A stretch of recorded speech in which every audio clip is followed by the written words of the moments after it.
સમય જ આપણે આગળ ઓછો છે અને બધું સમય છે ખુલ્લું. અને લગ્ન ગીતોને તો મહાકાવ્યો કહેવામાં આવે. લગ્ન ગીત મહાકાવ્યો છે.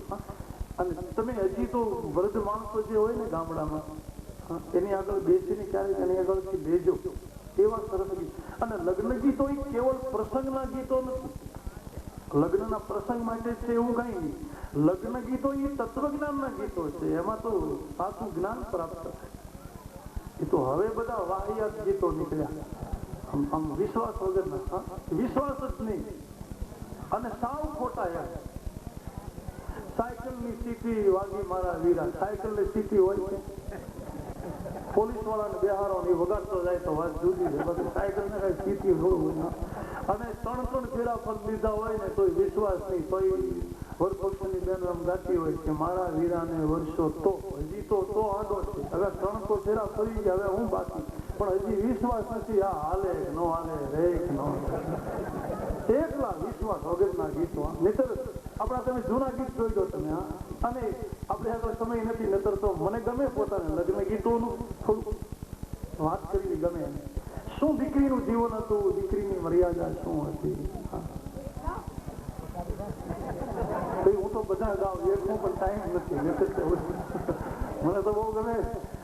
પણ અમને આપણા પરંપરાની મર્યાદા કેવી હતી કે દીકરીનો સંબંધ થઈ જાય એ તો દીકરીને ખબર જ ન હોય કે ક્યાં સંબંધ થયો, ક્યાં કઈ 10 માથે સાસરું, એમ નહીં. દીકરીના લગ્ન આવી જાય અને એના ફળિયામાં માંડવો રોપાતો હોય અને ઢોલ વાગતા હોય ત્યાં સુધી દીકરીને ખબર ન હોય કે વડીલો માટે કેટલો વિશ્વાસ રાખતા. તેથી આ જોવાની જેવી કોઈ પ્રથા નહોતી. અને જોયા વગરના જે બી સંબંધો થયા ને એમાંથી શિવાજી અને મહારાણા પ્રતાપ થયા. અને આપણે જોઈ અને કેટલી મોટી ખોટ. આ લીલી દ્રાક્ષ છાયા બેલીનો માધવ કે દીકરી દાદાને પૂછે, દાદા આપણે આંગણે આજે અવસર શું. ખબર જ નહીં આટલો. અને દાદા એમ કે તારા લગ્ન થાય. અને એ જયારે વળાવતા હોય દીકરીને, અને એક મીઠો સપવો દીકરી દાદાને આપ્યો, ચાનિયા જયારે લઈ જતા હોય અને 8.5 ઘૂંટો તાણી અને હાથે રોતી જયારે દીકરી બાપનું આંગણું છોડતી હોય ત્યાં ઠપકો બીજા કોને દેવો, પણ ભાવ વાળો ઠપકો કે આદર્શ પીપળો, આદર્શ દાદાના દેશજો, દાદાને એક પાન છોડ્યું અમને ગાળ ન દેશ. અને પછી તો બહુ સારું કીધું કે દાદાને વાલા દીકરા અમને દીધા પરદેશજો, અમે તો લીલાવનની તરકલી પૂરી જાશું કરવી. અને એમાંય તે જયારે આમ કન્યાને લઈ જતા હોય માતા પક્ષની બહેનો, તૈયારી હોય ગામને જવાની, વિદાય થવાની. અને એ વખતે વરપક્ષની બહેનો બોલે કે ઢોલી રાતો હાલો આપણે કે. પછી કન્યા એમ છે કે ઉભાર્યો તો દાદા પાસ માગું થોડી. તો વરપક્ષની બહેનો છે કે હવે કેવી શિખરે લાગી, હવે કેવા બોલ. અને આ તમને એમ લાગે લગ્નનું ગીત, આ લગ્નનું ગીત નથી, અને લગ્ન પ્રસંગમાં મૂકી દીધું છે.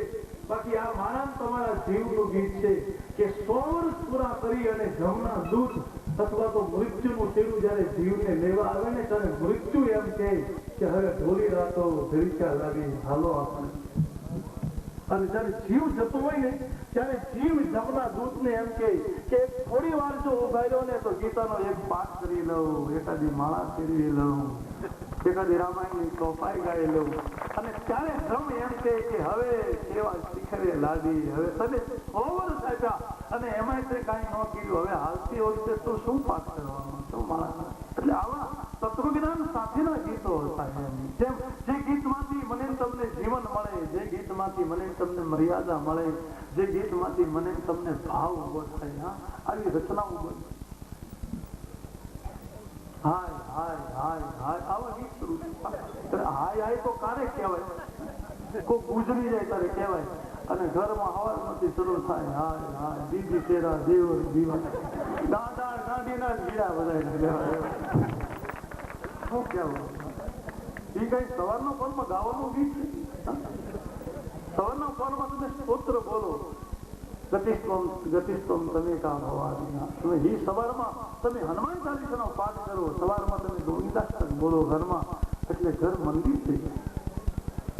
રસોઈ કરતી વખતે પરમાત્માનું નામ લઈને રસોઈ કરો તો ખાનારનો ઉદ્ધાર થઈ જાય, પરમાત્માના નામનો પ્રભાવ થાય. લોટ બાંધતી વખતે લે જાયંગે દિલ વાગે. હવે ક્યાંય લઈ જવું, લઈ ગયેલા છો ને રામા હું બાકી કઈ બાકી રહી.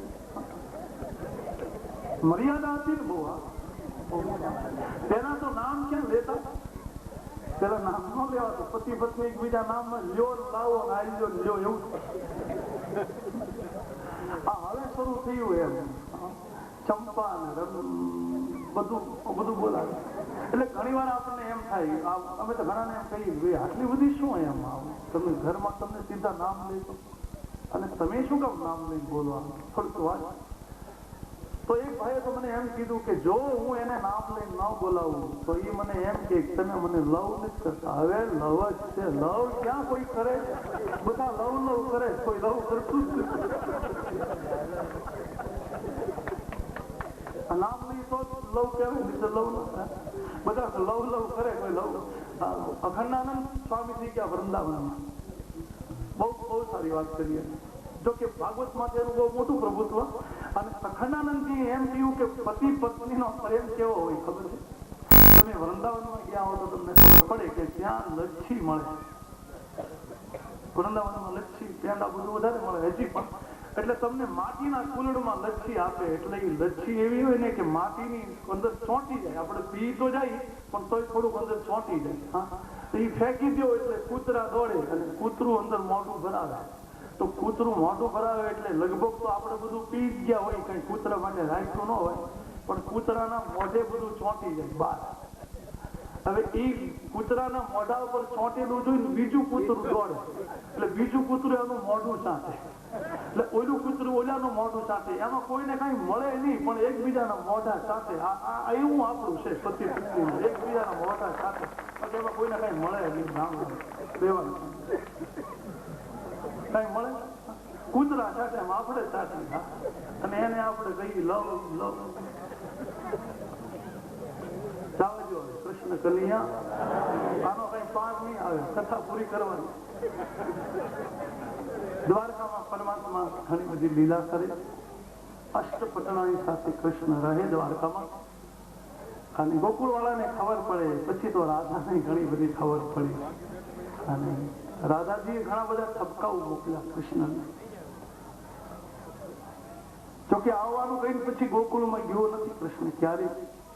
એટલે રાધાજી એની વેદના ઠાલવી કે દ્વારકાની દશકોર જાઓ તો કાનાને કહેજો બે ઠપકાના વેણ. ઈશુભાઈ ગઢવી બહુ સારું લખે રાધા કૃષ્ણ અને મિત્ર જ આપો તેને લખ્યું. રાધાએ ચિઠ્ઠી લખી દ્વારકા બાજુ કોઈ જાવ ને તો કાનાના બે કૃષ્ણને બે ઠપકાના વેણ કહેવાય. મારી બધી ઠપકો દેજો કે દ્વારકાની દશકોર જાઓ તો કાનાને કહેજો બે ઠપકાના વેણ. તું આવે ન આવે એ મરજી છે તારી પણ મારી અરજી નો રાખજે એંધાણ. તું આવ ન આવ તારી ઈચ્છાની વાત, અમારું કઈ હાલે નહીં તારી ઉપર. પણ હવે અમે ચિઠ્ઠીઓ પત્રો લખ્યા એ તો ખાલી સાચવી રાખજે, એ અમારી નિશાની તો છે. તું આવે ન આવે એ મરજી છે તારી પણ અરજી નું રાખજે એંધાણ. આ પંડ પડી જશે એની પરવા નથી પણ રહી જશે તને જોવાની. અને રાધાએ એવું સારું લખ્યું કે કૃષ્ણ હવે અત્યારે અમારી વેદના અમે તને કેમ કહીએ, પણ હવે બીજો જન્મ જો ભગવાન આપે ને તો કૃષ્ણ બીજે જન્મે તું રાધા થશે અને હું કાન થઈશ. પછી હું આ રીતે તને છોડીને જતો રહેશે, તને ખબર પડશે. આવતા અવતારે તો તું રાધાને કાન હું સમજી લેશું લેણ દેણ. દ્વારકાની દશકોર જાવો તો કાનાને કહેજો બે ઠપકાના. અને કૃષ્ણએ એના જવાબો આપ્યા. કૃષ્ણએ પણ ચિઠ્ઠીમાં લખ્યું કે મને દ્વારકા ગમતું નથી. સોનાની દ્વારકા, સોનાનું સિંહાસન, 8 પતરાની 56 ભોગ, પણ જયારે સાંજ પડે અને સૂર્યાસ્ત થતો હોય ત્યારે મને ગોકુળની ગોરજ યાદ આવે, મને ગોકુળની ગાય યાદ આવે, મને ગોપીઓ યાદ આવે અને આંખમાંથી ઠેકી ઠેકીને આંસુ નીકળે. એવી એક સાંજ નથી પડી જે સાંજે કૃષ્ણ રેડ્યો ન હોય. અને એને ચિઠ્ઠીનો જવાબ આપ્યો કે રાજા થઈ ગયો હશે પરભવના પાપમાં. હું દ્વારકાનો રાજા થઈ ગયો, પણ મને એમ લાગે કોઈ પૂર્વના પાપ હશે મારા. રાજા થઈ ગયો હશે પરભવના પાપ મારા. રાજપાટ પરભવનો શ્રાપ, આ ભાવિનો ભાખનાર અને અગમ ઉકેલનાર, પણ જીવતરમાં ખાઈ ગયો છું થાપ. હવે ઓળખોળ કરી દઉં આખું રજવાડું. કૃષ્ણ કે આખી દ્વારકા આપી દઉં. કોને? કે ઓળખોળ કરી દઉં હું આખું રજવાડું, કોઈ આપે એક ગોકુળની રાત. મને એક રાત ગોકુળમાં કોક રહેવા દઈને તો એના બદલામાં આખી દ્વારકા આપી. સોનાના પિંજરમાં પુરાયેલ પોપટનો જાણ્યો છે કોઈએ આઘાત? સોનાના પિંજરામાં પોપટને પૂરીએ જોનારને સારું લાગે કે પોપટ કેટલો ભાગશાળી, પણ પોપટની વેદના તો પોપટ જાણતો હતો. ઘણા બધા પત્રો લખ્યા છે. રાધાએ એક પત્ર એવો લખ્યો કે તું તો 8 રાણી ને પરણ્યો છો, 8 રાણી વચ્ચે તું રહેતો હશો, પણ છતાંય જાગતા તો તું મારું નામ ન લે. તારી રાણીઓ આગળ તારે મારું નામ ન લેવાય, પણ તું રાત્રે ઊંઘી જા, ઊંઘમાં કદાચ બકી લેતો રાધા રાધા, તારી રાણી સાંભળી જાય અને પછી તને જગાડીને પૂછે કે આ રાધા કોણ? તો તું જવાબ આપે. દ્વારકામાં કોઈ તુને પૂછે કે કાન બોલી ગોકુળમાં કોણ હતી રાધા, તો શું રે જવાબ દઈશ માધા? પછી જવાબ શું દઈશ? અને રાધાએ બહુ સારું લખ્યું કે મને ખબર છે કે તારું એ નામ તને યાદ નહોતું તે દિવસથી રાધાનું નામ હતું હોઠે. તને તારા નામની ખબર નહોતી, એ દિવસથી તને મારા નામની ખબર હતી. તારા હોઠમાંથી રાધા રાધા હતું. તારું એ નામ તને યાદ નહોતું તે દિવસથી રાધાનું નામ હતું હોઠે. ઠકરાણા પટરાણા તો કેટલાય હતા, પણ રાધા રમતી થી 7 કોઠે. રાધા વિને વાંસળીના સૂર નહીં વાગે, એવા સોગંદ સિદ્ધ ખાધા. હવે શું રે જવાબ દઈશ માધા? દ્વારકામાં કોઈ તને પૂછે કે કાન બોલી ગોકુળમાં કોણ હતી? અને પછી કૃષ્ણએ જવાબ આપ્યો કે રાધા કોણ હતી? રાધા સાથે મારો શું લગાવ? કૃષ્ણએ કીધું કે મારા ઘણા બધા મારા ધામ છે. ગોકુળ, મથુરા, વૃંદાવન ને દ્વારકા, એ બંને પહેરવાના વાઘા.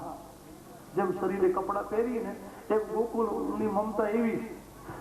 ગોકુળ, વૃંદાવન, મથુરા ને દ્વારકા, એ બંને પહેરવાના વાઘા. રાજીપો હોય ત્યાં સુધી અંગ માથે રાખીએ, પછી ઉતારીને કરી દઈએ આઘા. સગળો શણગાર મારે, 16 શણગાર મારે સગળો સંસારીઓ, પણ મારા આત્મનો આત્મ છે રાધા. હવે કોઈ પૂછશોમાં કોણ હતી રાધા? રાધા તો મારો આત્મા છે. હવે કોઈ પૂછતા નહીં એનું રાધા કોણ, કારણ કે એના વગરનું જીવન સંભવ નથી. તને સંગીત પ્યારું છે અને ગાવા મને કહે છે. કવિ પ્રાપ્ત કરી લઈશું કે તને સંગીત પ્યારું છે અને ગાવા મને કહે છે, તો સાંભળ તંબુરો ગાજી રહ્યા છે આહના દિલમાં, અને કહે છે દિલની વીણામાં મને એવી જડી દેજો. કહે છે કે તમારી દિલની વીણામાં મને એવી જડી દેજો કે જડાઈ જે હતી ઓલી રાધિકા ઘનશ્યામના દિલમાં. રાધા અને કૃષ્ણનો જે અવિભાજ્ય સંબંધ હતો, જે કોઈ દિવસ જુદા ન પડી. રાધા તો એક ધારા છે, રાધા તો પડછાયો કહેવાય. એટલે રાધાજીનું કૃષ્ણનું લગ્ન થયું છે. ભાગવતમાં એનો ઉલ્લેખ નથી, પણ યમુના કિનારે બ્રહ્માજી આવી અને કોઈને ખબર ન પડે એ રીતે કૃષ્ણ એ વખતે 5 થી 6 સાલના હશે, અને રાધાજી કૃષ્ણથી મોટા છે ઉંમરમાં, નાના નથી. એટલે રાધાજીની ઉંમર કંઈક 7-8 વર્ષની છે અને કૃષ્ણની ઉંમર 5-6 વર્ષની છે. એ વખતે ગોકુળવાળાને કોઈને ખબર નથી એમ બ્રહ્માજીએ યમુના કિનારે બંનેનું લગ્ન કરી નાખ્યું. આવો એક ખાનગી ઉલ્લેખ છે કથા. વ્યાસ ભગવાનને ઉલ્લેખ નથી કર્યો. અને રાધાજી સુખદેવજી મહારાજના ગુરુ છે, એટલે આખી ભાગવતમાં ગુરુનું ક્યાંય નામ નથી લખ્યું. રાધાજીનો ઉલ્લેખ છે. અને સુદામાજીના નામનો ઉલ્લેખ નથી. વિપ્ર તરીકે ઉલ્લેખ છે, સખા તરીકે ઉલ્લેખ છે, પણ સુદામા, કારણ કે કેટલીક વ્યક્તિ એટલી બધી મોટી હોય કે એનું નામ ન લખવું પડે. અને 3 જણાના નામ આપણે બોલીએ જ નહીં. 3 જણાના નામ આપણે ન બોલીએ, એને બદલે કઈ બીજું કઈ વિશેષણ વાપરી દઈએ. એક તો તો જે મહાન વ્યક્તિ હોય, અતિશય મહાન વ્યક્તિ, એનું નામ આપણે ન બોલીએ, એને પૂજ્યપાદ કહીએ, પૂજ્ય ચરણ કહીએ, આદરણીય કહીએ, પ્રાતઃ સમાન કહીએ, પૂજ્ય ગુરુજી મહારાજજી, ગમે અતિશય ઊંચી વ્યક્તિ, એનું એક નામ ન બોલીએ. એક જેની સાથે મારે તમારે વેર હોય તો દુશ્મનનું નામ ન બોલીએ, ફલાણો ઓલ્યો આ તે એમ કહી દઈએ. અને એક જેની પ્રત્યે આપણને અતિ પ્રેમ હોય, જે આપણું બહુ નિકટનું તત્વ હોય, જેની સાથે આપણો ગાઢ સ્નેહ હોય, એ વ્યક્તિનું નામ આપણે બોલતા નથી. એટલે સુદામાજીની એટલી બધી ઊંચાઈ છે કે વ્યાસ ભગવાને સુદામાનું નામ નથી લખ્યું. એક વિપ્ર તરીકે, એક સખા તરીકે અતિ ઊંચાઈમાં તે પહોંચી ગયું. અને સુદામાજી વૈદિક બ્રાહ્મણ, સુદામાજી વિપ્ર છે, જેને વિપ્ર કહેવાય. બધાને વિપ્ર, બ્રાહ્મણ બધાને કહેવાય, પણ વિપ્ર બધાને ન કહેવાય. વેદમાં બ્રાહ્મણના જે ધર્મો બતાવ્યા, એ વેદના ધર્મો પ્રમાણે જેની આચાર સંહિતા હોય એને વિપ્ર કહેવાય. અને એવો વિપ્ર જયારે દુઃખી થાય ને ત્યારે ઓલાને આવવું પડે. બધા બ્રાહ્મણો માટે ન આવે. આપણે કદાચ હું હેરાન થતો હોઉં અને મને બસમાં જગ્યા ન મળે તો કઈ ભગવાન મારે હાથનો અવતાર ન લે, એવો કઈ હું એવો બ્રાહ્મણ નથી કે મારે માટે ભગવાનને આવવું પડે. કે આપણને એક દિવસ ઇસ્ત્રી વાળા કપડા ન મળે, આપણે કકડાટ કરીને આપણા માટે હરિ અવતાર લઈ લે, એવા કઈ કારણો ન હોય. પણ આવો કોઈ લક્ષિત શુદ્ધ બ્રાહ્મણ, વેદની આચાર સંહિતા જેના જીવનમાં હોય, એવો બ્રાહ્મણ દુઃખી થાય તો મળે. અને એટલા માટે કૃષ્ણને મળવા માટે મારે તમારે સુદામા બનવું પડે, એ સિવાય ન મળે. જો મળવું હોય કૃષ્ણને, જો મળવું હોય કૃષ્ણને, તો થાવું પડે સુદામા. એમ નથી પડ્યો રસ્તામાં.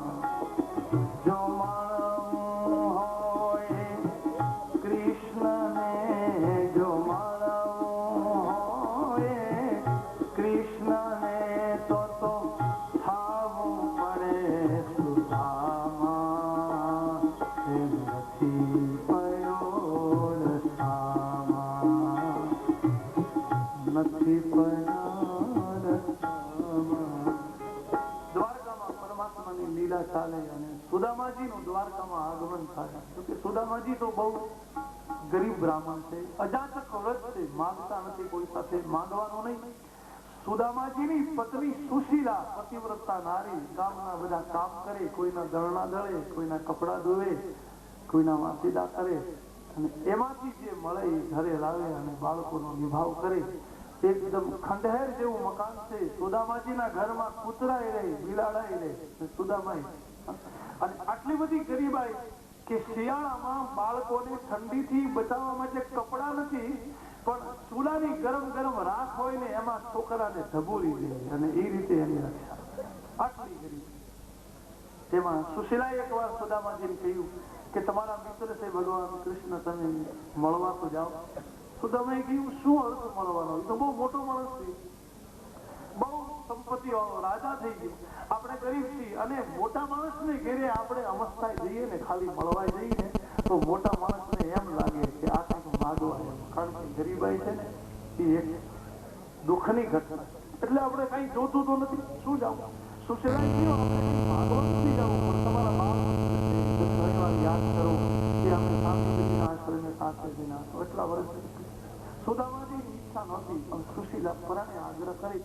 સુદામાએ કહ્યું કે મોટા માણસને મળવા જવું હોય, રાજાને મળવા જવું હોય, ગુરુને મળવા જવું હોય, મંદિરે જવું હોય તો ખાલી હાથે ન જવાય, કંઈક લઈને જવું જોઈએ. આપણા ઘરમાં કાંઈ નથી. સુશીલા કે એ વ્યવસ્થા હું કરી દઉં. બાજુમાંથી એક મુઠ્ઠી પૌવા માંગીને લાવ્યા, પણ એક મુઠ્ઠી પૌવા બંધાય એટલો કપડાનો કટકો જેના ઘરમાં નથી.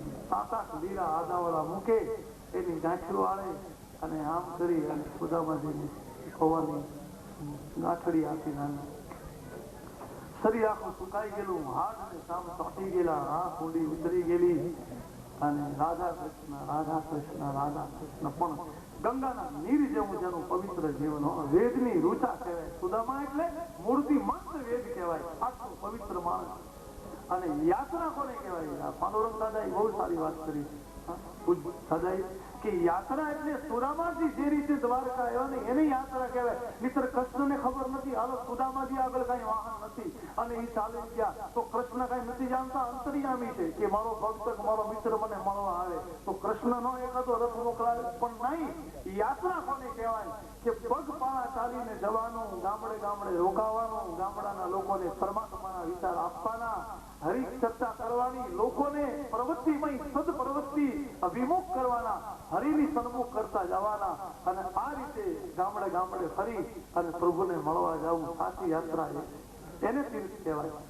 આપણે અહીંથી બધું લઈ જાય, આપણે તો યાત્રામાં જઈએ એટલે લગભગ તો 12 મહિનાના અથાણા કર્યા એ આખી બણિયું ઉપાડી જાય, જેને ન્યા રહેવાનું ન હોય 12 મહિના. અમારે એકવાર અનુભવ થતો, પણ હું તો આમ તમારે આમ હેરત પામી ગયો. જામનગર થી બેઠો દિલ્હી જાઉં છું કથામાં અને બરાબર ભાઈ બીજ આવતી હતી, મથુરાની બધી ભાઈ બીજ અને રાજકોટ થી બધા વૈષ્ણવો ચડ્યા, પણ વિવિધ પ્રકારના ફરસાણો, જાડા ગાંઠિયા, ઝીણા ગાંઠિયા, પાપડી ગાંઠિયા, ઝીણી સેવ, જાડી સેવ, મોળો ચેવડો, તીખો ચેવડો અને 20 પ્રકારના અથાણા એ બણીઓ કાઢ્યું. મેં કે તમે તો લગ્નમાં જાવ એવું લાગે, આમ જાત્રા જેવું કઈ લાગતું આપણને એમ થાય. પછી મારે કેવું કર્યું, ઘેરે હવે કઈ છે બધું લેતા આવ્યા, લગભગ બધું લેતા આવ્યા, નાની મોટી બીજું લીલા તીખાના અથાણા, લીલા વાંસના અથાણા, શોખીન માણસો બધું કરે. અને પાછું અમને ખબર પડી કે આ કથાકાર છે અને આ મોટો ફાયદો કથાકાર બધા સાચવે બહુ, એટલે જ અમે ઘેર નથી જતા. ઘેરે અમારો કોઈ જાતો રાખે એટલે અમે બહાર હોય, હસવાઈ તો હારા, ખાવા પીવા આપે, હરખાઈથી બેસાડે, ઉઠાડે, ચા પીવડાવે, 2-5 રૂપિયા મૂકે. ઘેરે તો 2-5 રૂપિયા ખર્ચવા પડે, અહીંયા આવે આ મોટો ફાયદો. એટલે અમે ઘેરે જઈએ એટલે બીમાર થઈ જાય. અમારે ઘરે જવાનું થાય એટલે એમ લાગે કે હવે રસ્તો ભૂલ્યા, અને 10 દિવસ કથામાં ન જઈએ એટલે તાવ આવી. એટલે અમે બહાર હોય એટલે અમે હોળે ખડા લીલા લહેર બાપા. સુદામાજી આ રીતે જાય યાત્રા કરતા કરતા હરિકીર્તન કરતા પહોંચી ગયા છે યમુનાજી ગોમતીજી સ્નાન કરી 56 સીડી ચડી અને ઉપર ગયા. ગલીએ ગલીઓમાં ફરે પણ આવે કોણ બતાવે કૃષ્ણનું ક્યાં દ્વાર ક્યાં રાજ. આખી દ્વારકામાં ઘડીક ભૂલા પડે, ઘડીક આમ જાય, લોકો આડાવડા રસ્તા બતાવે, ઓલી ગોમતીનો ઘાટ આવે. અને હરિની યાત્રામાં, પ્રભુની યાત્રામાં જે જાય ને એનો સમાજ હાંસી જ ઉડાડે. એક સુદામા માટે નથી, બધા માટે. અને પછી તો કોઈ એક સજ્જન યાદવ મળ્યો, એને કહ્યું કે તમે સીધા જતા રહ્યો અને સોનાના દ્વાર જેના દ્વારમાં હીરા અને માણિક મજા હશે અને દ્વારપાળો ઉભા હશે અને જેની દોઢી માથે ચોઘડી અને સહનાઈ વાગતી છે એ કૃષ્ણનું દ્વાર. અને એ અનુસારે ગયા છે. દ્વારપાળો બહાર ઉભેલા, દ્વારપાળોને કહ્યું સુદામાએ કે ભગવાન કૃષ્ણનો મહેલ આ છે. હા, ભગવાનનો આ મહેલ અંદર છે, મારે મળવું છે. પણ દ્વારપાળને એમ કે આ તો ભિખારી જેવો માણસ, ક્યાં ભગવાન ક્યાં ભિખારી. એટલે દ્વારપાળે પૂછ્યું કે તમે શું થાવ, તમારે શું કામ? તો કે મારો મિત્ર છે. એટલે દ્વારપાળને એમ થયું ભગવાન બીજો કોઈ મિત્ર મળ્યો નહીં, ત્યાં આને બનાવ્યો. ક્યાં ભગવાન ક્યાં મિત્ર, પણ તમારું કઈ નામ થામ બતાવો. સુદામાએ કહ્યું કે પોરબંદર ગામ સુદામાહી નામ ઈ દ્વાર તુમાર દીદાર હી આયો. એને આટલું કહેજો કે પોરબંદર થી સુદામા કરીને કોઈ બ્રાહ્મણ તારા દર્શને આવ્યો. અને દ્વાર પર અંદર જાય પણ 8 પટરાણીઓ હિંડોળા માથે હિંચકે ભગવાન, એમાં કોઈ પંખા નાખે, કોઈ પાણીના ગ્લાસ પકડી રાખે, પગ દબાવે, આમ 8 રાણીઓ સેવામાં લાગી. એમાં દ્વારપાળે જઈ અને મસ્તક વિરતાયું. મહારાજ કોઈ મળવા માટે આવ્યું છે, આમ તો જોવામાં તો બહુ દિન દુખી લાગે, બહુ ગરીબ માણસ લાગે. ભગવાને કીધું કઈ નામ થામ કીધું? હા, તો નામ એને કીધું કે મારું નામ સુદામા, હું પોરબંદર થી આવ્યો. પણ સુદામાનું જ્યાં નામ સાંભળ્યું ને એટલે હરિએ દોટ મૂકી દીધી.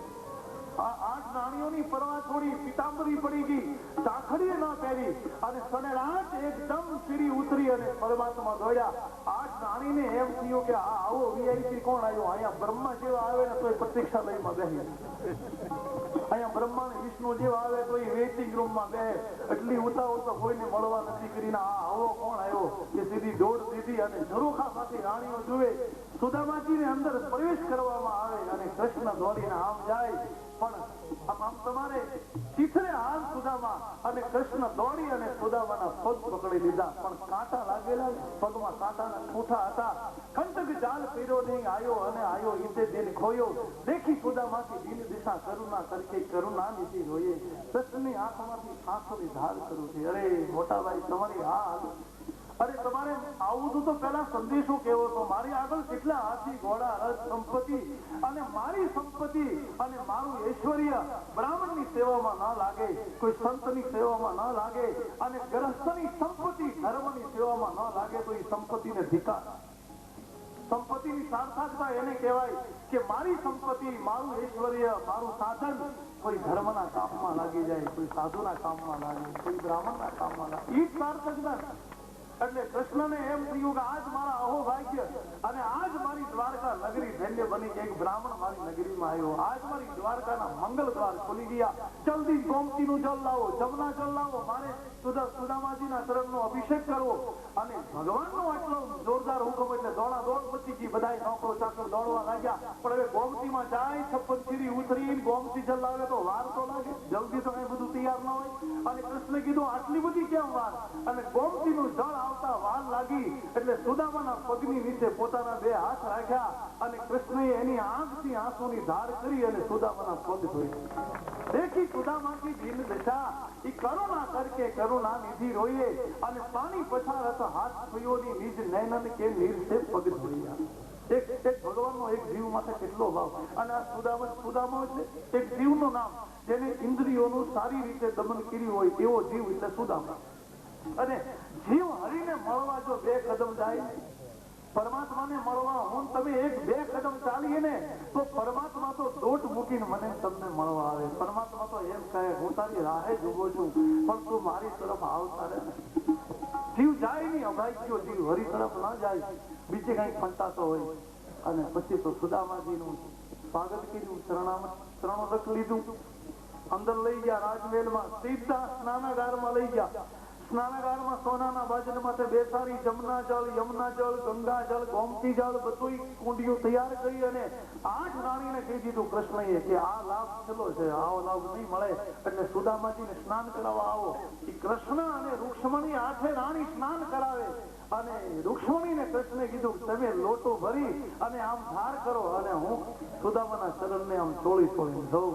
રૂક્ષ્મણી જળની ધાર કરે અને ભગવાન કૃષ્ણ સુદામાના ચરણને આમ ઘસી ઘસી ધોવે. એક બ્રાહ્મણના ચરણ ધોવાનો લાભ ક્યાંથી મળ્યા? સ્નાન કરાયું. કૃષ્ણએ પોતાની પિતાંબરીઓ પહેરવા આપી, ઓલા કપડા ખાટલા ટૂટલા કઢાવી નહીં, પિતાંબરીઓ પહેરાવી, બહાર આવી ગયા, ભોજન તૈયાર થયું, બે જીમ્યા, પછી હિંડોળામાં થયા. અને પછી તો બધી જૂનવાણી વાતો કરી બાળપણની. પણ કૃષ્ણએ કહ્યું કે મારા ભાભીએ કઈ મારા માટે મોકલાયું નથી. સુદામાજી કે કાંઈ મોકલાયું તો બને જ નહીં, મારા ભાભી કઈ મોકલાવે તમે છુપાવ. સુદામાજીને એમ કે આટલી ધોમધોમ સાહેબી, હવે એમાં મારે મુઠ્ઠી પોગના માંગ્યા કોવા લાવ્યા એ ક્યાં કાઢવા? એક તો ચિત્રામાં વીજા અને મારી ગરીબીની મશ્કરી અહીંયા મારે ઉડાડવી, એટલે સંતાડી દીધી પોટલી. સુદામા કે કાંઈ નથી મોકલ્યું. કૃષ્ણ કે કાંઈ શું મોકલ્યું હોય? કૃષ્ણ એવું ઈચ્છે છે, આ સૂત્ર બહુ સારું છે. પરમાત્મા એવું ઈચ્છે છે કે તમે 2 પૈસા મારા ચરણે મૂકો, મારા નામે વાપરો, અને તમારું નામ જો મારે ચોપડે 2 પૈસામાં ચડે તો મારે દેવાય તો લાખો રૂપિયા એ માને હું તમને આપી શકું, પણ તમે કઈ આપો નહીં તો મારે આપવું ક્યાં છે મારે? એટલે સુદામાએ કદાચ આપ્યું નહીં હોય, અથવા તો એવી કોઈ કથા હશે, પણ સુદામાજીની આગળથી પ્રભુ કઈ ખાવા માંગે, એના બદલે કઈક આપવા માંગે, પણ સુદામા આપતા નથી. પછી તો કૃષ્ણે કીધું ચાલો મારો રાજમહેલ જોવા માટે. બધા રાજમહેલમાં લઈ ગયા અને બધા ઓરડામાં એના ચિત્રો બતાવ્યા, બધા અવતારોના. અને મત્સ્ય અવતાર, કુર્મા અવતાર, વરા અવતાર, નરસિંહ અવતાર, કમઠ, બધા અવતારો સુદામાજી જાણે. પણ એક ભવનમાં એક જુદો આખો ફોટો મૂક્યો બીજા અવતારનો, જે સુદામાજી ઓળખી ન શકે. અને સુદામાજીથી પૂછાઈ ગયું કે તમારો આ અવતાર કયો? આમ ચાલ લાંબો હાથ કરીને ઓલી પોટલી નીચે પડીને કૃષ્ણએ લઈ લીધી. તમે કહેતા હતા ને કઈ નથી મોકલ્યું. સુદામાજીને એમ થયું હવે તું આ પોટલી ભલે લઈ ગયો, પણ આઈ નાઈ ખાઈ દે, તારી રાણીઓ આગળ લઈ જતા નથી, કારણ કે આ ચીથરા બાંધ્યા, હળી પાછી મશ્કરી છે. પણ કૃષ્ણને એમ થયું કે આ તો પ્રસાદ કહેવાય, બ્રાહ્મણના હાથનું મળે, બ્રાહ્મણના આગળથી મળે. પ્રસાદ એટલા ન ખવાય, પ્રસાદ વહેંચી ખવાય. એટલે રાણીઓને કીધું કે સોનાનો થાળ લાવો. ભાભીએ કઈક મોકલાયું. સુદામાજી કે સોનાનો થાળ મદાયવા એમના વેથલીમાં ખાઈ લે, આ સોનાના થાળમાં નાખવા જેવું નથી કાંઈ, મહેરબાની. પણ બધું લીલા કરવી એટલે રાણીઓ આવી, સોનાનો થાળ લાવ્યા, એમાં કોથળી મૂકી. કૃષ્ણ કે હવે આ ખોલો. પછી ઓલી રાણીઓ ખોલે ને પણ એક ચીથરું ખોલે છે, ઓલી બીજું બાંધેલું, બીજું ખોલે તો ત્રીજું. એટલે સાદી મોઢા આદિ રાખી રાણીઓ હશે કે બિચારાના ઘરમાં સારું કકડું નથી માંગવાનું મીરાબાઈ. પણ એક એક ગાંઠ જેમ ખોલીને એમ સુદામાના અનેક જન્મના દરિદ્રતાની ગાંઠ છૂટતી, કેટલાય જન્મના દરિદ્ર. અને એમાં સ્વાદ એવો ભગવાને મૂકી દીધો કે બધી રાણીઓને આપી પ્રસાદી, પછી પોતે એક ચપટી લઈને ખાધું, પછી વખાણ કર્યું, અરે શું આમાં સ્વાદ છે. આવો તો બધી દ્વારકામાં અહીંયા ભોગ મેં કોઈ ખાધો નથી. કારણ કે સ્વાદ અન્નમાં નથી. એક વાત સમજી લીધી, અન્નમાં સ્વાદ નથી, અનસ્વાદિષ્ટ નથી. અન્નમાં પોષણ તત્વ છે. સ્વાદ મારી તમારી ભૂખમાં અને સામે વાળાના ભાવમાં સ્વાદ છે, બાકી અન્નમાં કોઈ સ્વાદ નથી. સામાનો ભાવ લાગે, એનો પ્રેમ હોય તો આપણને સારું લાગે. નહીતર તો ગમે એવી લાગતી રીતે પણ અભિમાન છે કે લ્યો આવી લ્યો ખાઈ લ્યો, એ સારી લાગે આપણને. પછી ભલે ને ગમે એવું સારું બનાવી આદર કરે અપાર તો ભોજનમાં ભાજી ભલી, પણ આણે મન અભિમાન તો એના કડવા ભોજન કિસનિયા. આ તો આદર કરે અપાર તો ભોજનમાં ભાજી ભલે ની પ્રેમથી આપે તો ભાજી સારી લાગે. એટલે સુદામાજી સુશીલાનો ભાવ ભગવાન ગમે. અને પછી તો સંકલ્પ કરવા મળ્યા. એક ચપટીમાં બધા દરિદ્રો મટી ગયા, બીજી ચપટી ખાધી, સંકલ્પ કર્યો કે દ્વારકા જેવી નગરી ત્યાં બની જાય, મારી સંપત્તિ જેવી સંપત્તિ. અને ત્રીજી ચપટી એ સંકલ્પ, સુદામાની પત્ની પતિવ્રતા નારી હતી અને સુદામાજી જ્યારથી દ્વારકા આવ્યા ને ત્યારથી સુશીલાને ઉપવાસ શરૂ હતા. કારણ કે પતિને જમાડી જમવાનો નિયમ હતો. એટલે જેટલા દી સુદામાજી નહોતા ત્યાં સુધી સુશીલાએ જમી નથી. એટલે કૃષ્ણને એમ થયું કે સુદામાને વધારે અહીંયા રોકું તો સુશીલાને કેટલા ઉપવાસ થાય. અને એક બ્રાહ્મણની દીકરી દુઃખી થાય. એટલે કહી દીધું હવે તમે ઉપડો, સુશીલાને ભૂખ ન વેઠવી પડે. આ ભેદ સુદામાજી જાણતા નથી. પછી તો સુદામાજીને એમ કે આમાં કઈ છે નહીં, આ રજા આપી દે હાથે કરીને. સંપત્તિ ઘણી પણ લોભીઓ છે. અને પછી સુદામાને એમ કે હવે બીજું બધું ઠીક, પણ હવે એક જોડ કપડા તો પહેર્યા છે, હવે ઈ તો રહેશે આંચલીમાં, બીજું આપે. તૈયારી જ્યાં જવાની કરી તો ઓલા પેલા ફાટલા ટૂટલા કઢાવ્યા હતા ને ઈ કૃષ્ણ લઈને આવ્યા, લ્યો આ પહેરી લ્યો, મારા ઉતાર નાખ. સુદામાને એમ કે ભાઈ આવ લબડ લાગે કઈ છે નહીં. પણ સુદામાને એમ કે હું ક્યાં માગવા આવ્યો છે, આપણે આપણું જે છે. પણ સુદામાજીને એમ ખરું મનમાં કે આ 8 રાણીઓનો પતિ છે, પણ મને એમ લાગે છે કે આ રાણીઓ આગળ એનું કઈ હાલતું નથી. અને આ તકલીફ ઘણા ને છે, કઈ કૃષ્ણ ને એકને છે. એટલા રાણીઓની વાર્તા કઈ નહીં આપે, કદાચ મને વળાવવા આવે ત્યાં કઈક આપી દે, કારણ કે રાણી વાર્તા નહીં આવે. અને ઘણા ને આપીએ 56 સુધી મૂકવા ગયા. પછી તો કૃષ્ણ હાથ જોયા, જય શ્રી કૃષ્ણ આવજો. સુદામા કે હવે શું આવે તો આવી. પણ હરિએ જે આપ્યું ને સુદામાને ખબર નથી. પછી તો હરિ કીર્તન કરતા કરતા સુદામાજી આવે અને પોતાની ઝૂંપડીની જગ્યાએ મોટો મહેલ જોયો. સુશીલા દાસીઓ સાથે સુશીલા જોઈ ગયા, સીધા ઉતરીને આવ્યા. સુદામાજીને કહ્યું કે ભગવાન કૃષ્ણની કૃપાથી આ બધી સંપત્તિ આપણને મળી છે અને આ મહેલ આપણો છે. ત્યારે સુદામાજીની આંખમાંથી આંસુ પડી ગયા કે હે કૃષ્ણ, શું તારી કરુણા છે. જીવ તો કઈ જાણતો જ નથી, તું જીવને ક્યારે આપે, કેટલું આપે, કેમ આપે, કઈ ખબર નથી. પણ સુદામાજી નિષ્ઠાવાન જીવન એનું વ્રત થી. એટલે સુદામાજી મહેલમાં નથી રહ્યા. એ મહેલમાં આંગણું મોટું હતું, ફળિયું મોટું હતું. એટલે સુશીલા બધા બાળકો મહેલમાં રહ્યા. પણ સુદામાએ તો એ આંગણામાં વળી પાછી ઝૂંપડી બનાવી અને એ ઝૂંપડીમાં રહી અને સુદામાજી હરિભજન કરે અને એ રીતે જીવન વિતાવે. 10મ સ્કંદના ઉત્તરાર્ધમાં વિષ્ણુ ભક્તિ મોક્ષ આપે અને શિવ ભક્તિ સંપત્તિ આપે. 3 દેવતામાં કોણ મોટા એની પરીક્ષા કરવા ભૃગુ ઋષિને મોકલ્યા. ભૃગુ ઋષિએ વિષ્ણુ ભગવાનની છાતીમાં પદ પ્રહાર કર્યો, પાટું મારી, અને વિષ્ણુ ભગવાને ભૃગુ ઋષિનો પદ પકડી લીધો. મહારાજ, રાક્ષસોના હાડકા ખાઈ ખાઈ મારી છાતીના હાડકા કઠોર થઈ ગયા, પણ તમારા જન્મમાં કઈ તકલીફ આવી છે. એમ કરીને ભૃગુ ઋષિના પગને છોડવા લાગ્યા. ભૃગુ ઋષિએ કહ્યું કે 3 દેવોમાં વિષ્ણુ ભગવાન મહાન છે, કારણ કે મેં આવતા વેત પગની પાટું મારી અને તોય વિષ્ણુ ભગવાન ઋષિના પગ તોડે. પણ વિષ્ણુ ભગવાનને છાતીમાં પાટું મારી એ લક્ષ્મીજીને ન કીધું. કોઈને ગમે? કોઈના ધણીને વગર કે તમે મારો પત્નીની હાજરીમાં, તો કોઈ પત્નીને ગમે? એટલે લક્ષ્મીજીને ક્રોધ પીડ્યો. લક્ષ્મી કહું શ્રાપ આપી દો, તો વિષ્ણુ ભગવાને કહ્યું શ્રાપ ન દેવાય, બ્રાહ્મણો છે, મારેથી મોટા છે. લક્ષ્મી કે તમારીથી મોટા બ્રાહ્મણ? હા, મારેથી મોટા. પણ કે મોટા હોય તો શું, એમ તમારો કઈ વાંક તો હોવો જોઈએ, પણ તમે સુતા છો અને આવતા આવે પગની પાછું મારી. વિષ્ણુ ભગવાન કે હશે, હવે મોટા છે, મોટા જે કરે આપણે નાના સહન કરી દેવાનું, આપણે એમ સમજવાનું આપણે કઈ ભૂલ છે. ભગવાને આવી રીતે વાળ્યું. પણ લક્ષ્મીજીને બહુ ક્રોધ આવ્યો, એટલે લક્ષ્મીજીએ ક્રોધમાં કીધું કે હવે તમે ના પાડી એટલે શ્રાપ નથી આપતી, પણ હવે તે હું નક્કી કર્યું છે કે બ્રાહ્મણના ઘેરે હું કોઈ દી જાય છે નહીં. આ સીધુંથી અમારે ઘેરે નહીતર 1 વર્ષમાં તમે મારુતિ લઈ લો, તમે ટાટા સુમો લઈ લો, તમે વનવની એક લ્યો, અને હું 15 વર્ષથી કથા કરું પણ એક સાયકલ લીધી નથી. મને એમ થાય કે તમારી પાસે કેમ આવે, અને સારું ભલે આવે, તમારું છે અમારું છે, પણ અમારા દાદાએ ભૂલ કરીને એટલે બ્રાહ્મણો આગળ લક્ષ્મીજી ના પાડી. અને પછી બીજું લક્ષ્મીજી પાછું પૂછ્યું તમારીથી મોટા બ્રાહ્મણ? તો મારીથી બ્રાહ્મણો મોટા. તો લક્ષ્મી કે તમારાથી મોટા હોય એ મારે જેઠ થાય, અને જેઠની તો લાજ જ કાઢવી પડે. એટલે અમારો તો આમ જોડાનો હરકો જ્યાં સાંભળે ત્યાં લક્ષ્મીજી વહેતા શું પડે, ક્યાંય ન રહેવાય અમારા જેઠ. એટલે અમારા તો ખાલી આ કીર્તન કરવાના, તમને બધાને રાજી રાખવાના, તમે એ આનંદ કરો, બાકી તમે કમાઓ, તમે તંતરે એ લાખોપતિ થાવ ને કરોડપતિ, અમારા આશીર્વાદ.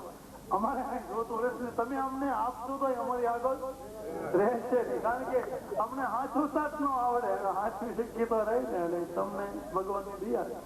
એટલે ભૃગુ ઋષિએ વિષ્ણુ ભગવાનની પરીક્ષા કરી અને 3 દિવસમાં મહાન કીધા. અને છેલ્લે આવે છે માર્કંડ ઋષિની કથા, અને ત્યાં દસમ સ્કંદને પૂરો કરવામાં. બોલો કૃષ્ણ કનૈયા. 11મા સ્કંદમાં યાદવોને જે શ્રાપ મળ્યો એની કથા આવે. દ્વારકાના યાદવો બધા સંપત્તિમાં મદમસ્ત થયા. પિંડારક તીર્થમાં ઋષિઓ તપસ્યા કરે, અને કૃષ્ણના દીકરા સાંભ અને કેટલાક યુવાન યાદવો ઋષિની મશ્કરી કરવા આવ્યા. સાંભને સ્ત્રીના કપડા પહેરાવ્યા, એની પેટમાંથી કપડા વીટી અને સગર્ભા નારી હોય એવો દેખાવ કરી અને ઋષિ આગળ લઈ ગયા. કીધું બોલો આને દીકરો આવશે કે દીકરી? અને ઋષિએ વિચાર કર્યો મોટા માણસના દીકરા અને સંપત્તિમાં થકી ગયેલા, વિવેક ભૂલી ગયેલા, એક ઋષિની મશ્કરી. એટલે ઋષિએ શ્રાપ આપી દીધો કે આને દીકરો નહીં આવે, દીકરી નહીં આવે, પણ આના પેટમાંથી મુસલનો જન્મ થશે, અને એ મુસલ તમારા યાદવ કુળનો નાશ કરશે.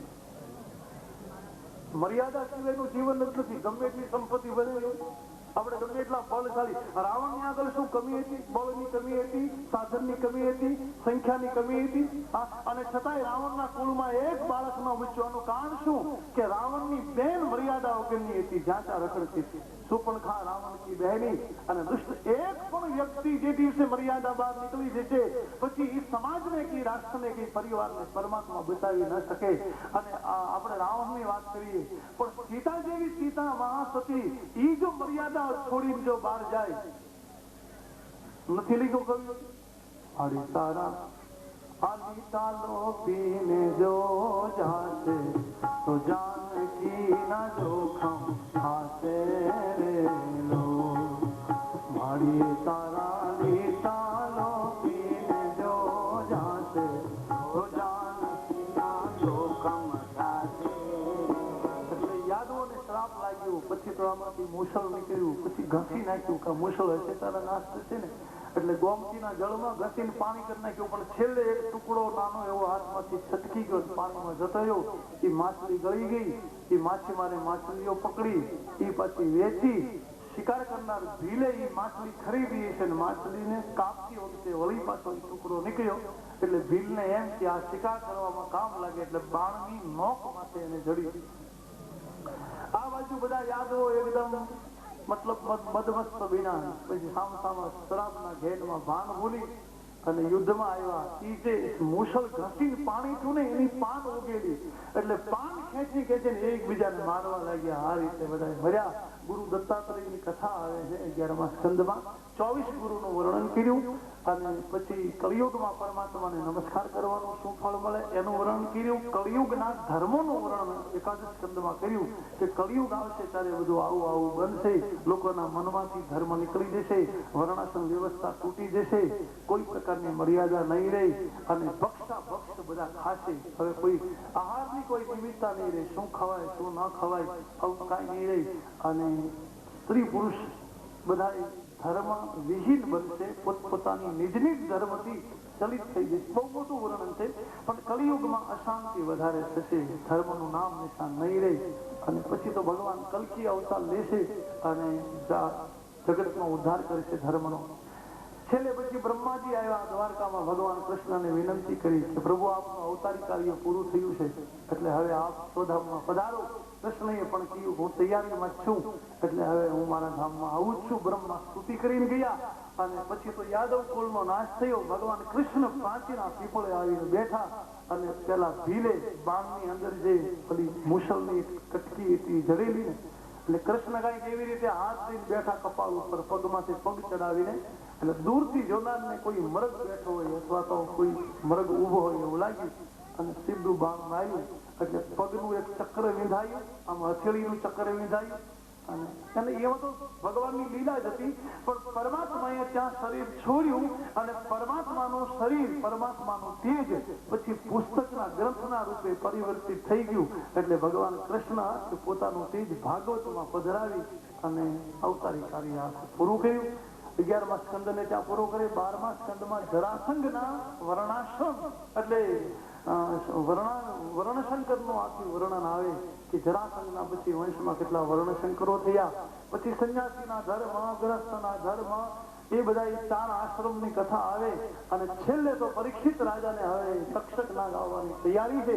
સુખદેવજીએ કહ્યું કે બહુ તક્ષક, હવે રાજન તારે કાંઈ પૂછવું હોય તો પૂછ, આમ તો મેં તને બધું જ ચરિત્ર કહી દીધું અને હવે મારે જવાનો ટાઈમ થયો, કારણ કે તક્ષકને આવવાનો સમય છે અને હું જ્યાં સુધી બેસીશ ત્યાં સુધી તક્ષક નાગ આવી નહીં શકે અને કદાચ આવશે તો મારી નજર પડશે તો તક્ષકનું ઝેર અમૃતમાં પરિવર્તિત થઈ જશે.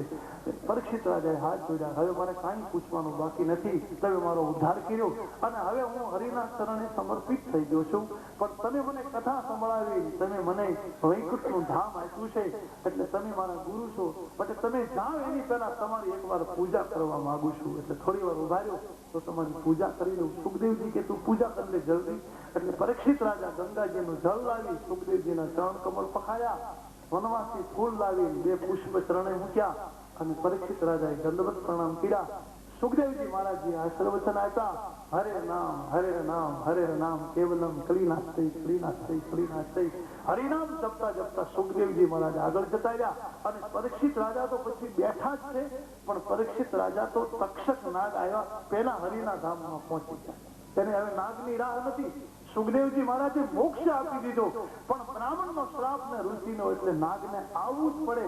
એટલે પરીક્ષિત રાજાના ખાલી શરીરને પીઠ માથે આવી અને તક્ષકે ખાલી મુખનો સ્પર્શ કર્યો, બાકી શરીરો નથી, કારણ કે હવે પરીક્ષિત છે જ નહીં, શરીર જ છે પરીક્ષિતનું, એનો તો મોક્ષ જ થઈ ગયો. અને છેલ્લે પુરાણોની સંખ્યા આપી, ભગવાન શિવજીની ઉદારતા બતાવી અને 12મા સ્કંદને પણ સુખદેવજી મહારાજ પૂરો કરે. બોલો કૃષ્ણ કનૈયા. ભગવાન પંચગંગેશ્વરની કૃપાથી અને કૃષ્ણ ભગવાનની અનુગ્રહથી શ્રીમદ ભાગવતજીનું પાવન ચરિત્ર લઈ અને હું તમે અહીંયા બેઠેલા.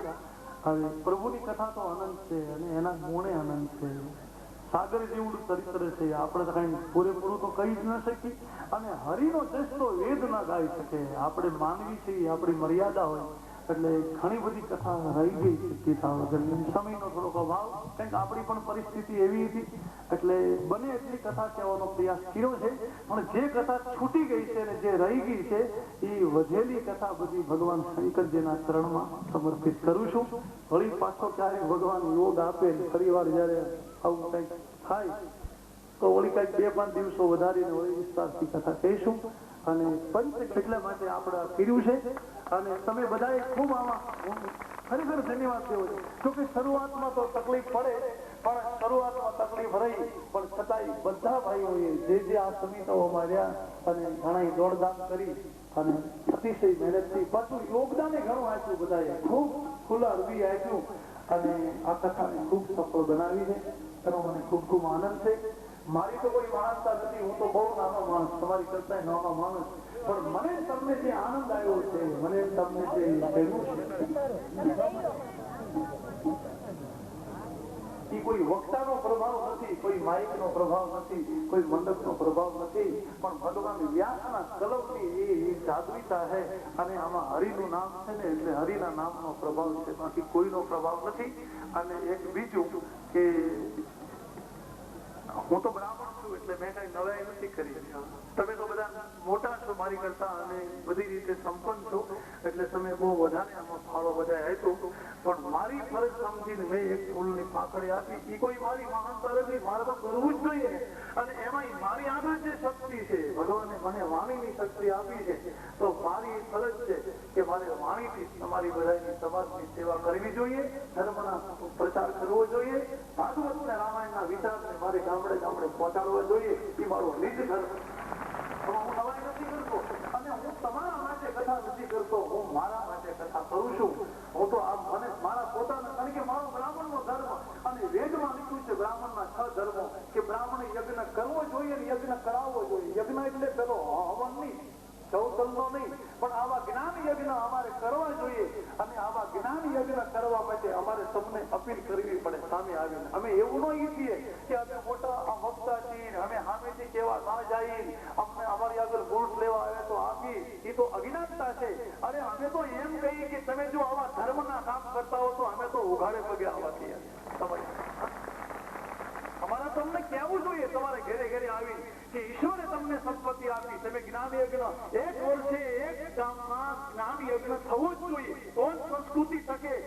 ધર્મ ટકેની હવે બહુ સાથી જરૂરિયાત ઉભી થઈ, નવી જે પેઢી ઉભી થઈ અને એની સામે ટીવીઓએ, રેડિયાઓએ, ટેપોએ મારી તમારી સંસ્કૃતિને બગાડવામાં કાંઈ બાકી નથી રાખ્યું અને તમામ જોર લગાડી દીધું છે ટીવી વાળાએ. અને આ મારા તમારા બાળકોની દ્રષ્ટિ નહીં, એના જીવન ખરાબ થાય એવા ચિત્રો બતાવવામાં આવે. અને આ વિષમતામાં મારી તમારી પ્રજાને ધર્મના સંસ્કારો મળવા માટે મારે તમારે દર વર્ષે એક એક ગામડે આવા જ્ઞાન યજ્ઞો કરવા જ પડશે. તો જ મારા તમારા બાળકો બચશે, તો જ મારી તમારી પેઢી બચશે અને તો જ મારો તમારો ધર્મ બચશે. હવે અમારી તમારી કાચી ખીચડી હોય ને, કાચા પગને ચોખા ભળી જાય ને, તો એને 6 મહિના ડગલામાં ભરી રખાય, એ કઈ પગડે નહીં. પણ ખીચડી ચડી ગઈ હોય, ચૂલા માટે પાકી ગઈ હોય, એને કાં ખાઈ જવી પડે ને કાં કોકને આપી દેવી પડે, નહીંતર બગડી જાય. એટલે ધર્મની ખીચડી હવે કાચી નથી, પાકી ગઈ, એને માટે વિલંબ ન હોય, આની માટે તૈયાર થઈ જાય. અને હું તો એમ કહું કે હું તો તમારો જ છું, મારે કોઈ પક્ષપાત નથી. એમ કે આ એક છે મારે આત્મીયતા જેની સાથે હોય, કે હું જેને વધારે ઓળખતો હોઉં, કે અવારનવાર હું જેને ઘરે જતો હોઉં, ત્યાં સ્વાભાવિક છે કે આપણે પરિવારને ઓળખીએ, ભાઈને ઓળખીએ, એટલા માટે કદાચ એને જાજો મળતો હોઉં. એનો અર્થ એવો નહીં કે હું અમુક માણસોને માટે જ છું, અમુક માણસો મારા માટે. હું તો એમ કહું કે હું તમારા એકે એકનો છું અને તમે બધા મારા. મારે કોઈ વ્યાસપીઠ ઉપરથી સંકટની સાથે બોલું કે તમારા એક એક વ્યક્તિ વચ્ચે મને જો કઈ દ્વેષ હોય તો મને શંકરના સોગંદ. હું તમને મારા પોતાના જ માનું અને તમે મને તમારો નાનો ભાઈ સમજીને સ્વીકારી લેજો. અને કચ્છ મારું વતન છે, અહીંયા હું કથાકારના રૂપે નથી આવતો, તે કોઈ સમજી તમે શ્રોતા છો, હું કથાકાર તરીકે આવું, એ તો તમારી ઉદારતા છે. તમે મને આટલું બધું માન આપો, મારી લાયકાત નથી પણ છતાંય તમે મને માન આપો, સન્માન આપો, તમે મને પગે લાગો, એ તો તમારી મહાનતા છે, મારી મહાનતા નથી. એટલે હું અહીંયા એ રીતે આવતો જ નથી. હું તમારો એક ભાઈ તરીકે આવું, તમારો નાનો ભાઈ તરીકે આવું અને કચ્છના એક એક વ્યક્તિને હું એમ કહું છું, ગઢસીસા બાજુનો એરિયા નહીં, પણ હું એમ કહું ભુજથી માંડી અને તમામ લોકોને કહી દઉં કે તમારા ગામમાં જેથી ધર્મને માટે જરૂર પડે તેથી તમે મને વગર પૂછે તમે મને આમંત્રણ આપજો. અને મારી આગળ સમય એટલે ને તો હું ઉઘાડે બધે સેવા કરવાનું કોઈ પણ. અને એક બીજું તમે વાત સાંભળી લો કે ઘણી વાર એમ થાય કે દક્ષિણા શું આપવી, ભેટ પૂજા શું આપવી. ઠીક, આ તો સમય છે એટલે પૈસાની બધાને જરૂર પડે, નહીંતર હું એ સમજુ છું કે તમે દક્ષિણા બાબતને બીજી ભૌતિક વિચારણા ન કરો. અમે તો એમ કહીએ કે તમે અમને કથા વાંચવા જો ને, એ જ અમારી મોટી દક્ષિણા, એનાથી બીજું કોઈ અમને હરિકથા વાંચવા મળે એ કઈ એવી વાત કહેવાય. અને તમે કદાચ 5-25 રૂપિયા આપો કે 100 રૂપિયા આપો, તમારો ભાવ છે, પણ એ 2 થી રહે નહીં પૈસા, એ વપરાઈ જાય. એટલે અમારી કથાકારની મૂડી તો એ છે કે તમારો અમને પ્રેમ મળે, તમારો સ્નેહ મળે ને, એ જ અમારી મૂડી કહેવાય. એટલે તમારો સ્નેહ મળતો રહે અને અમને આવા નવા ધર્મ કાર્યોમાં અમે નિમિત્ત બનીએ. અમારી આગળ વાણીની શક્તિ છે, એ તમારી આગળ રજૂ કરીએ. અને મંદિરમાં બેઠેલો ભગવાન શંકર તો સાંભળે છે, પણ પરમાત્મા એકમાંથી અનેક બને એ એની તાકાત છે. એકો હમ બહુ શામી. એટલે અમે વક્તાઓ એમ માનીએ કે મંડપમાં જેટલા પુરુષો બેઠા ને એ બધા શંકરના રૂપ છે અને આ બાજુ બધી ઉમિયાજીના રૂપ છે. એટલે અમે તો ભગવાનની જ કથા સંભળાવીએ, આમાં અમારું કાંઈ નથી. અમે તો તમારું જ છે તમને આપીએ છીએ અને તમારા અંદરનો આત્મા અમને આશીર્વાદ આપે છે. એ ચીરકાળ રહેશે. બાકી કપડા લાંબો સમય નહીં શકે, રૂપિયા નહીં શકે, પણ તમારા હૃદયમાંથી તમે અમને આશીર્વાદ આપજો. તમારો પુત્ર માનીને, તમારો નાનો ભાઈ માનીને કે અમારા જીભમાંથી સતત આમ હરિકથા ચાલુ રહી અને જીવનના અંતિમ શ્વાસ સુધી અમે હરિગુણગાન ગાતા રહી. આ અમારી હાથ જોડી તમારી આગળ ભીખ છે, બીજી કાંઈ ભીખ નથી. સમય ઘણો ખેંચાઈ ગયો છે. 7 દિવસની માં તો આપણે જોયું, અવલોકન કર્યું, પર્યાપ્ત રીતે પહોંચી શક્યા નથી, પણ છતાંય શ્રદ્ધાથી ભાવથી જે કંઈ કહેવાનું છે, જે એને કહેવડાયું એ બધા વાણીના પુષ્પો હરિને ચરણે અર્પણ કરીએ. બાકીની શ્રેષ્ઠ કથા હરિચરણમાં સમર્પિત કરીએ. અને વાણીથી કોઈનો પણ અપરાધ થયો હોય એવો ઈરાદો ન હોય, પણ ઘણી વાર પ્રસંગમાં બોલવામાં આવતું હોય અને તમને હસાવવા માટે કઈ જોક્સના રૂપે કહેવાનું હોય, પણ એમાંય કોઈને એમ લાગ્યું હોય કે અમારી ઉપરથી કીધું અને એના દિલને જો ઠેસ લાગી હોય તો અહીંથી 2 હાથ જોડી અને એની હું ક્ષમા માંગી લઉં કે મને એ ઉદાર ક્ષમા કરી દે. મારો એવો ઈરાદો ન હોય, પણ છતાંય અવિવેક કઈ થયો હોય વાણીથી તો ક્ષમા કરી દેજો. તમે તો બધા ઉદાર દિલ છો, સતત અમને ક્ષમા કરતા આવ્યા છો, એ રીતે ક્ષમા કરી દેજો. અને પરમાત્મા તમને અમને મનથી તનથી તંદુરસ્ત રાખે અને દરેકના ધંધામાં ભગવાન ખૂબ લાભ આપે, તમે ખૂબ કમાઓ અને તમારી સંપત્તિ તમારા સુખમાં વપરાય અને એની સાથે સાથે તમારી સંપત્તિ આવા ધર્મ કાર્યમાં વપરાય એવી પરમાત્મા તમને મને સદબુદ્ધિ આપે. અને આપણે આ રીતે ભાગવતના મંડપની નીચે, રામકથા મંડપની નીચે એક ધર્મના તાતને હું તમે જે બંધાયા છે એ ધર્મના તાતને અવારનવાર હું તમે પ્રસંગોપાત મળતા રહી અને હરિની સાક્ષીમાં એના ખોળામાં બેસી અને હરિ ગુણગાન ગાતા રહી આપણા જીવનને આપણે સાર્થક બનાવતા રહી એવો અવસર ભગવાન શિવજી અને માં ઉમિયાજી મને તમને આપે. ભગવાન કૃષ્ણ ચરણમાં, રાધા કૃષ્ણના જુગલ ચરણ કમળમાં બાર દંડવત પ્રણામ તમારા વતી હું સમર્પિત કરી અને વાણીને વિરામ આપું છું. 3 વાર બોલજો, હું બોલ્યો એમ કે કદાચ મનથી, વચનથી, કર્મથી કાંઈ પણ અપરાધ આને મદદમાં થયો હોય, એનો દોષ લાગ્યો હોય તો દોષમાંથી હું તમે મુક્ત બની જાય. હરે નમઃ, હરે નમઃ, હરે નમઃ, હરે નમઃ. પરમાત્માની કૃપા એવી બને કે મારી તમારી બુદ્ધિને વિશુદ્ધ બનાવે, મારી તમારી બુદ્ધિ નિર્મળ બને અને મારું તમારું આંતરિક જીવન સાત્વિક બને, શ્રદ્ધામય બને અને દિવસે દિવસે હું તમે હરિની નજીક જઈએ એવી પરમાત્મા જીવનની ગતિ મને તમને આપે એવી બારંવાર કરબદ્ધ સ્તુતિ સાથે મારા શબ્દને હરિસાણમાં વિરમું છું. બોલો કૃષ્ણ કનૈયા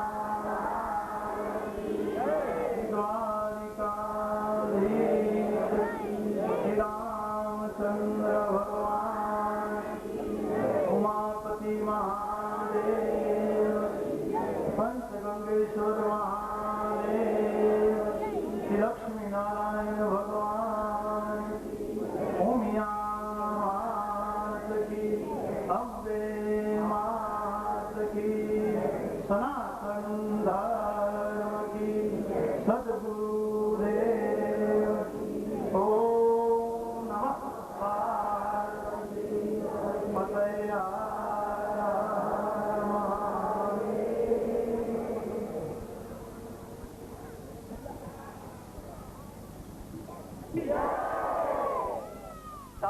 આપના સહકાર બદલ સમિતિ વતી આપનો ખૂબ ખૂબ આભાર.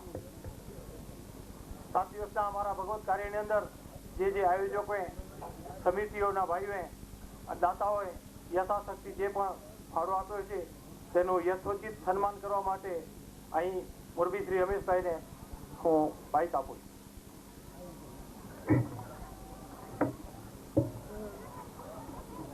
છેલ્લા દિવસોમાં આ વર્ષના પ્રારંભે જ આપણને ભગવત કથાનો લાભ મળ્યો છે. ખૂબ ટૂંકા સમયમાં આપણું આયોજન સફળ થયું છે અને વક્તા વિના આવી સફળતા આપણે પ્રાપ્ત ન કરી શકીએ. આપણે સૌ જોડાયા તો આપણે થોડીક મિનિટો બેસીને જે આયોજકો છે તો સૌથી પહેલા આપણા સૌ અતિથિ પૂજ્ય નાનાલાલભાઈ રાજ્યગુરુનું સન્માન કરશે નથુભાઈ કરસન રંગાણી. હું જેના નામ બોલું છું એ ઝડપથી જરા આવી જવા વિનંતી છે.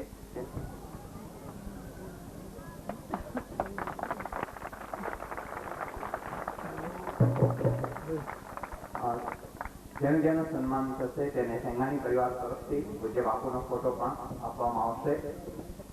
પૂજ્ય ચંદ્રમાનું સન્માન કરશે શામજી લીંબાણી પરિવાર, ધનજીભાઈ હરજી સેંગાણી પરિવાર, ગોવિંદભાઈ સિંધી છાપૈયા પરિવાર, કાનજી નાનજી નાકરાણી પરિવાર, કાનજી લાલજી રામાણી પરિવાર.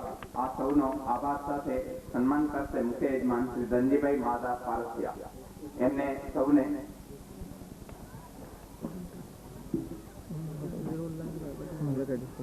આ ભાગવત કથાના મુખ્ય યજમાન શ્રીમાન ધનજીભાઈ માધાભાઈ પારસિયા પેરૈયાવાલા પારસિયા બ્રદર્સ ગઢસીસા એમનું સન્માન કરશે પૂજ્ય નાનાલાલભાઈ રાજ્યગુરુ. ચાલો પહેલા વિરુદ્ધ ઘટ્યો અને એને કારણે આપણે આ કથા સંપન્ન કરી શક્યા.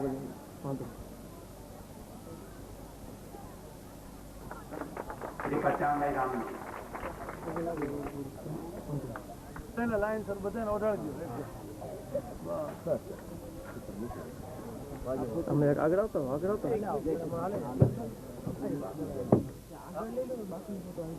મારી જરૂર નથી.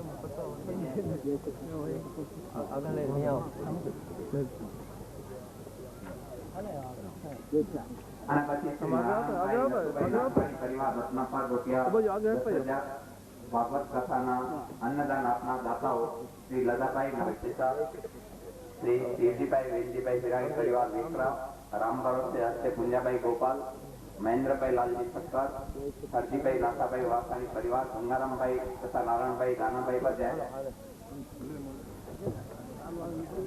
અને પંચગંગાજી તીર્થસ્થાનના વિકાસ માટે જેમણે 10,000 થી વધુ ફાળો આપ્યો છે તે શ્રી દેવજીભાઈ વિશ્રામ મુકાણી પરિવાર, એમનું સન્માન મુકાણી પરિવાર, કરશનભાઈ હિરજી પરવાડિયા પરિવાર, વિશ્રામભાઈ હિરજી પરવાડિયા પરિવાર, પચાણભાઈ રામજી માવાણી પરિવાર અને પૂજ્ય નાનાલાલભાઈ રાજ્યગુરુ એમને સાલ ઓઢાડીને સન્માન કરશે શ્રી રવજીભાઈ વીરજી પુડિયા. એમને વિનંતી કે પૂજ્ય નાનાલાલભાઈ નું સન્માન 1001, લાલજીભાઈ હરજીભાઈ હિરાણી 10,001, કરશનભાઈ માવજી રંગાણી પરિવાર 10,001, શિવજીભાઈ વેલજી હિરાણી પરિવાર 10,001, રામ ભરોસે હસ્તે પુંજાભાઈ ગોપાલ પરવાલા 25,001, મહેન્દ્રભાઈ લાલજીભાઈ ઠક્કર પરિવાર ₹11,111, ગંગારામભાઈ નારાયણભાઈ ગાયત્રી હાર્ડવેર ₹11,111 અને ભુજના પાટીદાર ભાઈઓ તરફથી નથુભાઈ કરશન રંગાણી 11,111 એમનું સન્માન કરશે મરબી શ્રી પચાણ બાપા.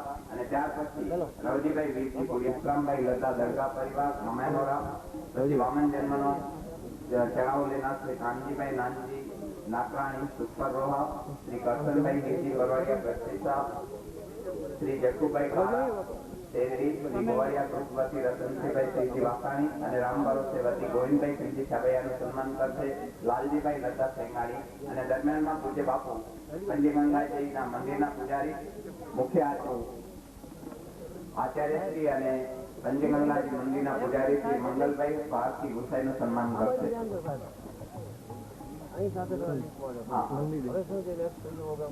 આપણે જરા સમય બચાવવો છે એને કારણે સૌને સાથ સહકાર આપવા વિનંતી છે. કદાચ અમારી કોઈ ભૂલચૂક થાય અહીંયા તો અમે ક્ષમા માંગીએ છીએ. કરશનભાઈ હિરજી પરવાડિયા, જરા ખસતા જજો એટલે ફોટો. કરશનભાઈ હિરજી પરવાડિયા, હા રવજીભાઈ,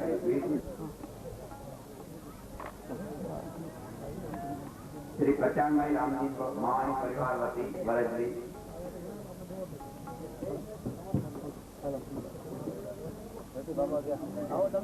જેમનું સન્માન થઈ જાય એમને જરા ઝડપથી નીચે આવી જવા વિનંતી છે. લતા સેંગાણી પ્રમુખ શ્રી સન્માન ઉપર પહોંચી જવા વિનંતી છે. તેજ ઉપા તથા દરગાહ પરિવાર બાકીના બધા જણા પછી જાય છે બીજું પછી ઝડપથી ત્યાર પછી કાનજીભાઈ નાનજી નાથાણી સુપર રોવા જેમણે વામન જન્મનો ચડાવો લીધો છે.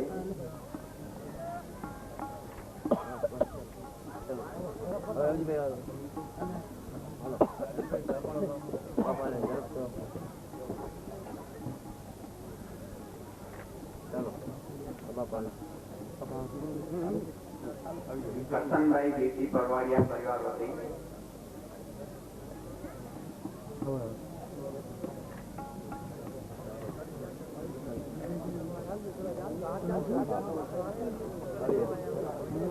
આપ સૌના સહકારની અપેક્ષા છે. આપણે વિરામ તરફ જઈ રહ્યા છીએ. કૃષ્ણ જન્મનો ચડાવો લેનાર શ્રી જગુભાઈ કારા શેરડી અને ગોવિંદભાઈ ખીમજી સાબૈયા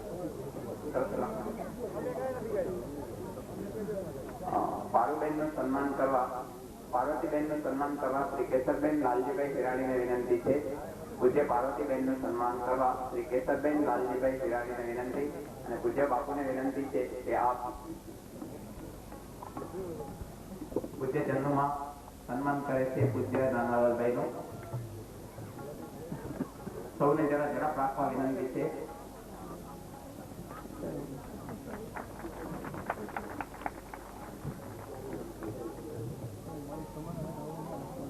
કવર અને સાલ પંચગંગાજી મંદિરના પૂજારી શ્રી મંગલ ભારતી ગુસાઈ પૂજ્ય બાપુ પાસેથી સ્વીકારશે કવર અને સાલ, જેમણે વર્ષોથી તપ કરી અને ગંગાજીની ભૂમિને સ્વચ્છ અને રમણીય રાખી છે. એવાથી મંગલ ભારતી ગુસાઈનું સન્માન આપણે કવર અને સાલથી કર્યું.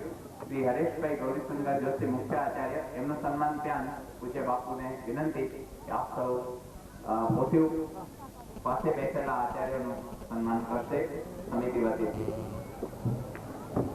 હરેશભાઈ ગૌરીશંકર જોશી, જયંતિલાલભાઈ નારાયણજી પંડ્યા, વિનોદભાઈ ઘોષ, હરિલાલભાઈ મણિશંકર ગઢવી આમનું સન્માન બાપુ ત્યાં જઈને કરે છે. એની સાથે આપણે જે આટલા દિવસોથી અહીંયા બેઠા જેમણે આ સમિતિને સહયોગ આપ્યો છે નાનેથી મોટા સૌનો પંચગંગા તીર્થસ્થાન સમિતિ વતીથી અમે ખૂબ ખૂબ ઋણ સ્વીકાર કરીએ છીએ અને અમારાથી કંઈ પણ ભૂલ થઈ ગઈ હોય કેશરબેન લાલજીભાઈ પાર્વતીબેનનું સન્માન કરશે. કેશરબેન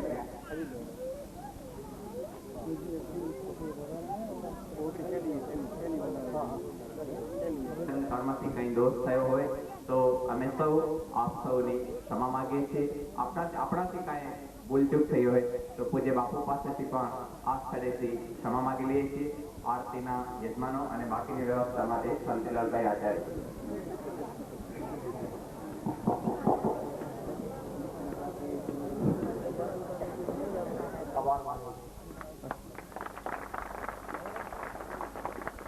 એક વાત આપને ખાસ યાદ અપાવી દઉં કે આજે આપને યાદ હશે ન હોય તો હું યાદ અપાવી દઉં.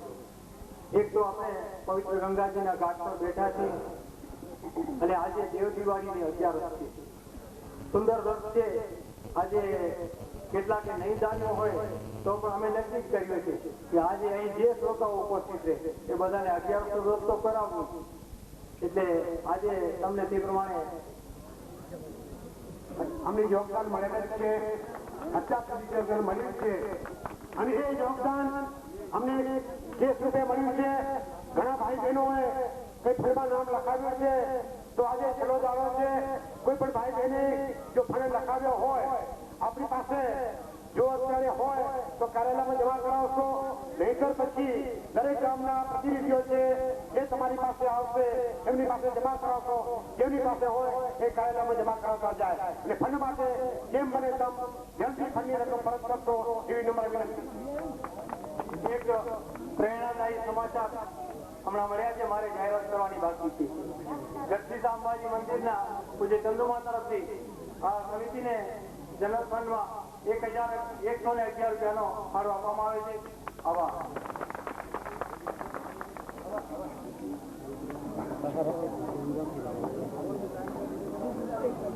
જય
કશું ગાય ઓમ જય કાના તારા જય કાના તારા રઘુનાથ વરન નાના મીઠી મોરલિયા મીઠી મોરલિયા ગોપીનાથ ઓમ જય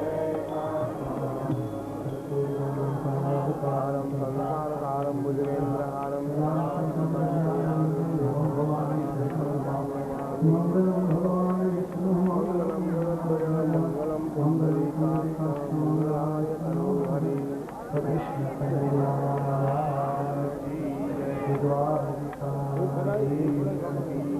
ઉમાપતિ મહાદેવ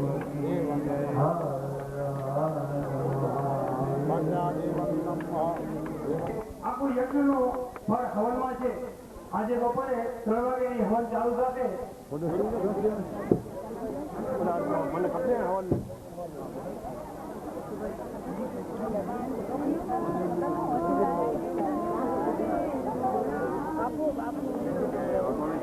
હમણાં લઈ લેવી પડે. હા હમણાં નહીં આવી ભાઈ પતી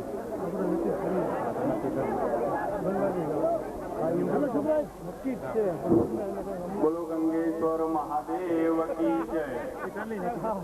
આપ સૌ ભાઈ બહેન ને ખ્યાલ જ હશે કે ગઈકાલે 3 ને ભાઈઓ 1, 2, 3 એ ઇનામો ગઈકાલે જ આમ તો કરી દીધેલા છે, પરંતુ આપણે થોડી છે પંચગંગાજી ભગવત વગેરે કાર્યમાં એમને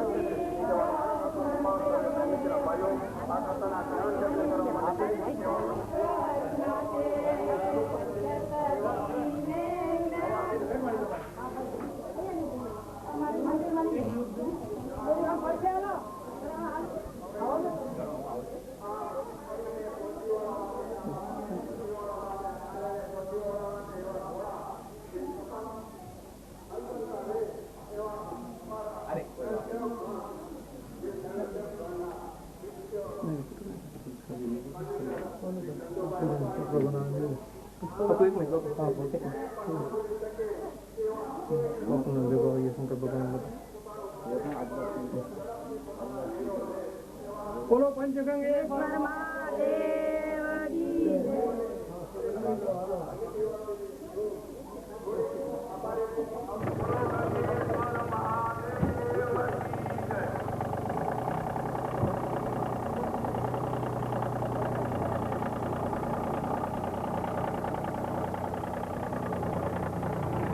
આગળ રાખજે જરા.